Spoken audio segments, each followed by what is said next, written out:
Hey, welcome back. Happy Tuesday, Valuable Coaching. Today, we're honored to have head coach of Vassar College, head coach Richard Gary. It's a great interview. He works with a very high level of student athlete, emphasizing student. And so, he's got some very great takes on how he goes about challenging those student athletes and preparing them. And he talks a lot today about how he's gone through things during some of the time with lockdowns and how they've used some of the extra days the NCAA has given them. So give this one a listen. We've got a couple more coming out this week with Coach Richard Gary. Again, great information, really good at breaking down what he's trying to do right now with again, a very high level of student athlete at a program that's challenging for Division III national championships. So thank you so much, and let's take a listen. Welcome to Valuable Coaching tonight. We've got another great volleyball coach, great men's program in the house tonight, and let's kick it over to Kevin. Yeah, it is absolutely my pleasure to introduce Coach Richard Gary. He's over at Vassar College, located in Poughkeepsie, New York. Been there for a little bit of some time. And Coach, pleasure to have you on. And please, let us know, give us a little bio, a little background, and away we go. I come to Vassar via a bunch of other Division III schools. I coached men's and women's at a small school, started a program called Wells College.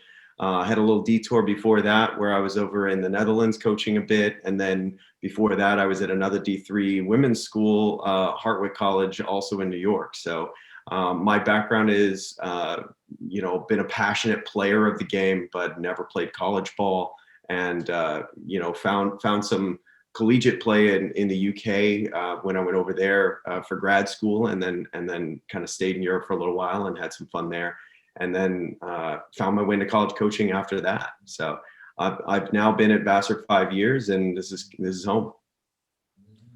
Very cool. I guess we're kind of in San Diego, and I don't know, maybe you'd call it a hotbed of volleyball a little bit. So what is the volleyball scene like on the East Coast, and especially in the Northeast there? The East Coast has some hotbeds. I would not call where I'm at a hotbed. You've got to go about 2 hours to find some volleyball around me, Albany or Long Island. But Albany, Long Island has some quality players. Long Island's just sent a few guys out west. It's been more of an area that gets picked over there, and then sent some pretty good guys out here. Mostly you're getting Long Island, Rochester, Buffalo. Those are the hot spots. You get a little bit up in Boston, and you get a lot more in Pennsylvania and down in Virginia. So the East Coast isn't bad. It's just a little more spread out, the talent, so you don't get that day in, day out battles. You guys have to go maybe 15 minutes from your gym to find another awesome team. And that's a real privilege, because now you get those day in, day out battles. Yeah, Coach, to kind of go on that theme, I know the Damon coach, John Gleason, have worked tirelessly with the First Point and other organizations where you do like satellite camps and you go to remote areas that really would not be a volleyball hotbed, for a lack of a better term. What do you see going on in upstate New York? Do you see some things, the tide rolling your way? Do you think volleyball is growing in your area? The growth has been great out in those main areas. Long Island, Rochester, Buffalo has been fantastic. Albany, every cycle comes up with a couple of really strong players. There's maybe 2 or 3 Albany guys that are still playing pro overseas right now after a good college career. Won some championships with Springfield and some other D3 schools. So Albany's not bad. The reality is, we're trying to find, Georgia, Colorado, we do clinics out in Seattle, Washington. We're trying to actually pick up areas where there's really undermined talent, lots of really athletic, physical guys that maybe go under the radar of some of the big schools. We've been fortunate. Actually, one of our freshmen this year had done a clinic for me in Colorado 3 years ago when he was just a freshman, sophomore in high school. And he ended up coming to us after building a good bond with us. So those clinics have been long-term growth for us.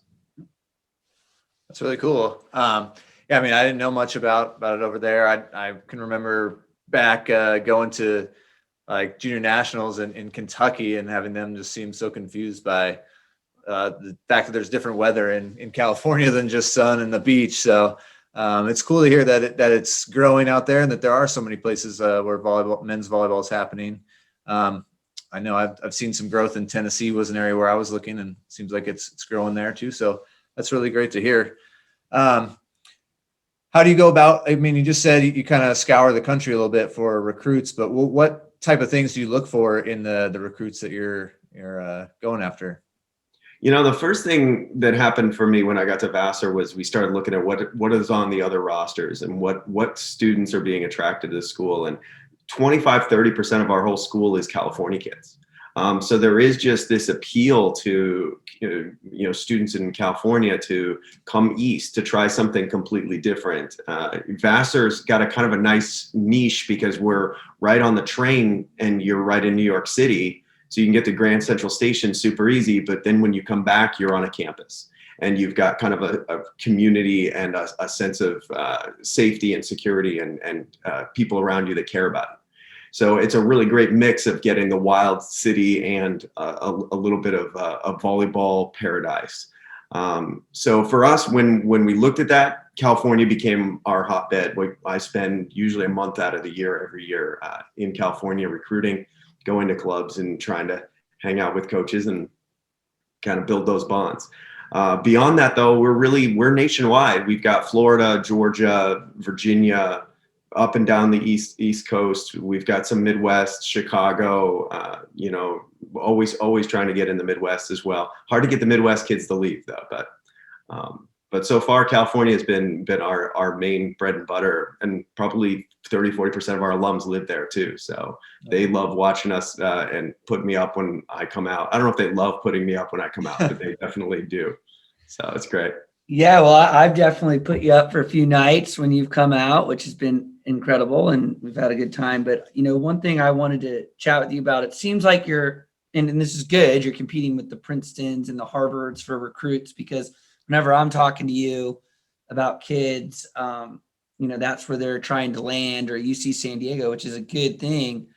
One question I have for you is, it's one thing when a student athlete has a 4.0, and we'll take Pacific, for example, goes Pacific, which is a great school. But, Vassar is just a whole nother level academically, and it's real high up there. And I also think there's a difference between like a 4.0 gritty student that works hard, and that's amazing. But the type of kids you're getting at Vassar are not only are they well over 4.0, they're ACT, SATs, and they're at another stratosphere academically. What's it like being in the gym with them? What's your experience with that type of intelligence? Another coach actually used this term. I'm going to steal it right away, but he used the term intellectual velociraptors, and that's kind of the expression I would give. If you aren't on your A game, they will eat you alive. Working with highly focused, highly motivated students here at Vassar, they are not going to put up with you bringing like a B performance to a practice. So you've really got our planning, our preparation, what we design, how we communicate. There's a lot of deliberate work that has to go in. Otherwise, they'll catch it and hold us to a really high standard. So it's been great for me because I wanted a place that I was going to have to grow and learn, and it's a really collaborative experience working with students who are so fired up and motivated. Now the question becomes, are they motivated the way that I want them to be? And so we've got to do some compromise and find a mutual territory.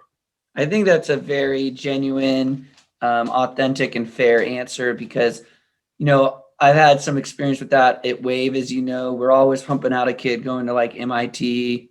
And then, as I work at the Bishop School, which isn't very academically inclined school. Yeah. And we have kids that want to go to MIT, Vassar, or Princeton. And what I have found is exactly what you said. You gotta show up prepared. But what I kind of also love about volleyball and sports is I still call it like that. I still have to put my hard hat on and bring my lunch pail and go work hard, and yeah, I could, give an intellectual practice. But what I have found, the only difference I find is they like to question. And to me, I think that's fascinating when they're like, hey, why are we doing that? I like that. I dig that. And I think it comes back to what all these coaches have told us, Coach Miles and Coach Gary, is if you build really good relationships with someone and you professionally like them and they professionally like you and everything's fluid, you can have that in the middle of practice and have that dialogue. Another thing I just find fascinating about your style of athletes or MIT,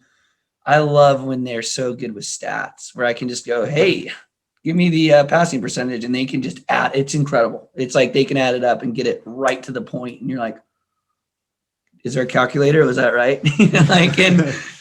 So I think that's the fun part. Or they're really good with film and they can retain a lot of information on a scouting report.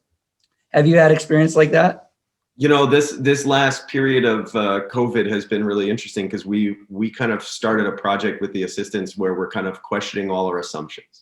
So we're going back to how we design a practice, how we talk to a player, how we teach a skill. And we've actually been just saying, well, why do we do it that way? Is that how we should be doing it? Is that ideal given, what we are reading about with motor learning principles and things like that? And so as we do that, we have Zoom sessions with the players, and then we're asking them questions, and they're coming up with all these off the wall ways that we could be describing stuff. And they're really processing at a higher level than we understood that they were.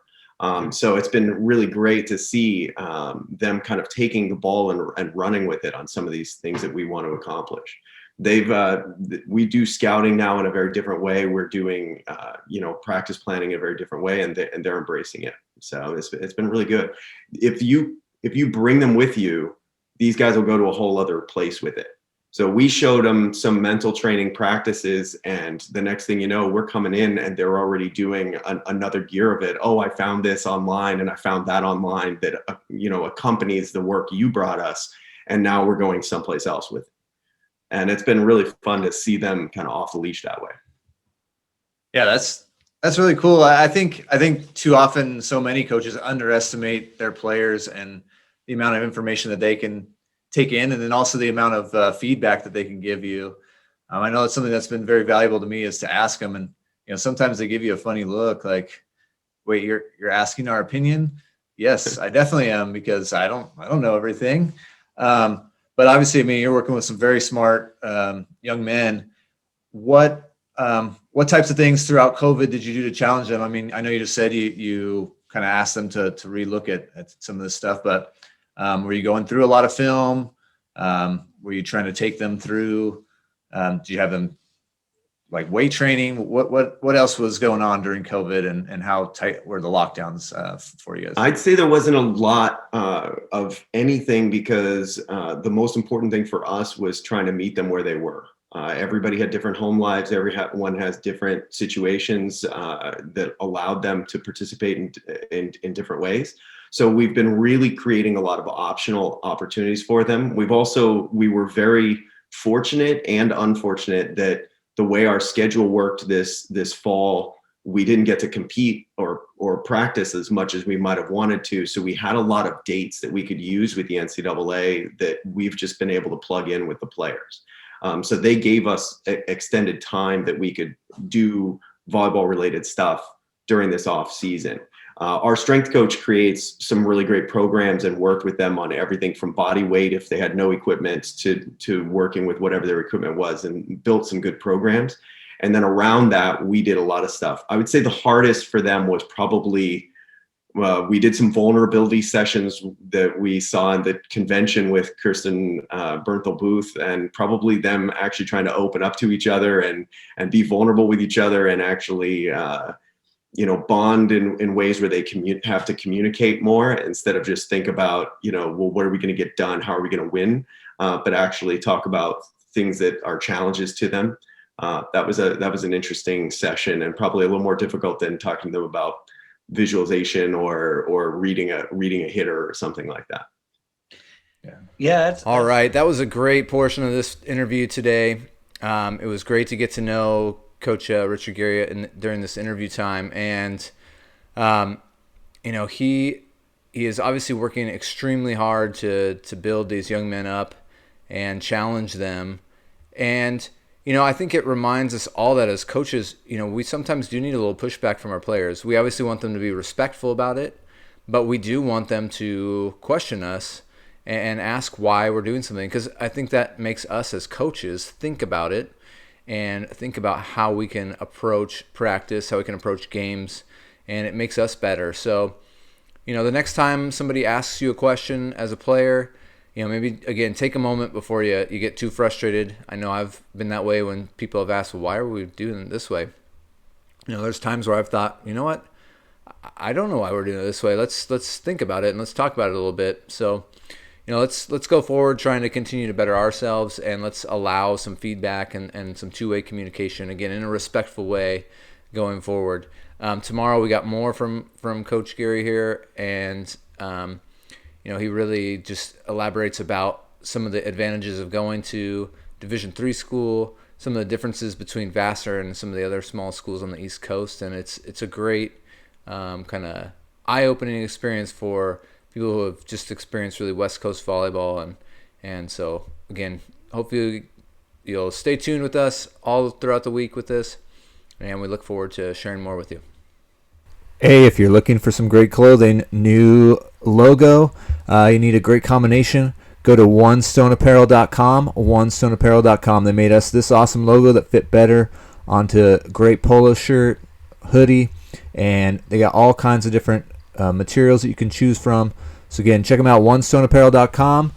Email Dave at onestoneapparel.com. Let him know Valuable Coaching sent you. Hey guys, if you're looking for a cool new volleyball out there, check out Holo Gear. It's holographic balls, and they got also holographic clothing. It's really cool. If you take a look here, you can see, looks black and then it kind of glows in the dark. Very awesome gear. Check them out. Use our coupon code ValuableCoachIn. That's ValuableCoachIn, and get 15% off.